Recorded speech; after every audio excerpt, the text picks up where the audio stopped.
So I thought about calling this black polar, but I want to be more inclusive. Even that word is funny. Inclusive has come to signify so many things. It's such a divisive word. Who would ever thought saying the word inclusive would be so non-inclusive? Anyway, or divisive in our world. But all right, so it connotates so many things in 2025, but I think I'm just gonna call this BP Diaries, and I'm going to share stories of my life prior to being diagnosed with bipolar, and then just talk about daily things that I deal with on the regular since like finding out that I was bipolar, and just how it is every day. So if I remember correctly, I think I got diagnosed with my first diagnosis, and this had to be, I should have had notes taken, but I'm just doing this off the top of the dome. This was 2000, had to be about 2019, because I got divorced January 17th of 2018. I'll never forget that. But around 2019, we'll say, I'm going to try to say the short version of this.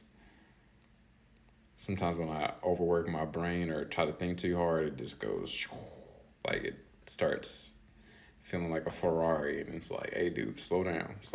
Drive more like a Toyota Corolla. Anyway, so I'm going to try to keep these videos less than 5 minutes at a time. So,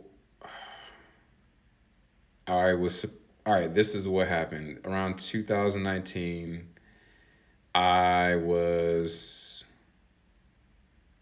living out of my car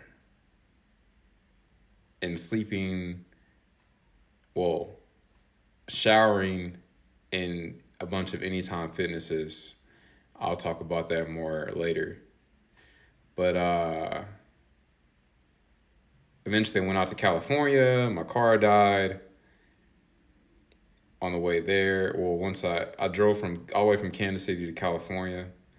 That's whole other side story. My car dies as soon as I get to California.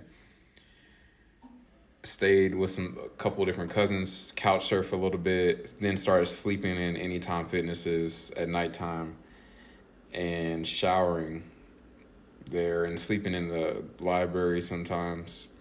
Anyway, then I had this whole frug-induced, I'm going to say frug instead of the other word, so I'm going to get banned on here. I had this whole frug-induced hallucination in California, in Azusa, well, it was in Chinatown. Thought I was in hell all night. Still to this day, I deal with PTSD from that. Sometimes it feels like I'm still in hell, but that's a whole nother discussion. So ended up getting put in jail in Azusa, California. Got out. It's a whole other story. Eventually, I ended up taking the train all the way back to Kansas City. My mom helped me out with a train ticket. When I get back, I was supposed to see a psychiatrist. My mom was like, yeah, let's get Aaron some help. My brother talked to her too. I was supposed to see one, but they were all filled up, booked. I couldn't see one. I ended up going into this one group program for people dealing with substance abuse, because I was abusing alcohol technically. Anyway, then I was supposed to go. I went to my brother's graduation when I went in Atlanta. When I went there, I had this whole situation where my mom said something that triggered me, and I ran out of the restaurant. There was these people that showed up. I admitted to them that I was dealing with thoughts of unaliving myself. And that's where I ended up going to my first hospital stay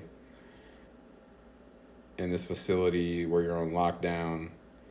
And that's where I got my first diagnosis for bipolar 2. So I guess I'll pick up from there in next video.